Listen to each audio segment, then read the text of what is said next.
Ketemu lagi sama saya, Akila Pelita Kolbi.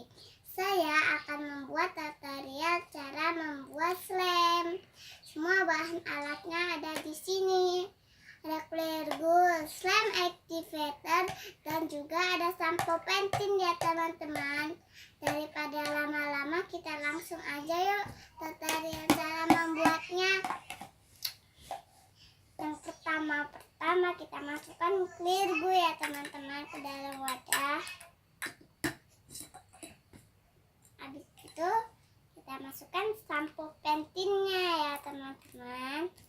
Terus itu kita aduk nyampe merata.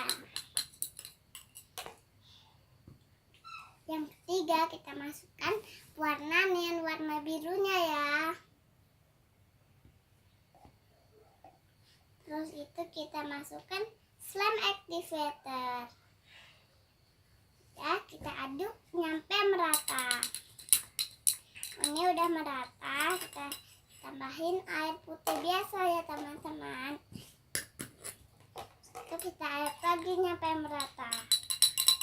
Ini kan warnanya glossy gitu. Udah merata, terus itu kita diemin selama 1 hari.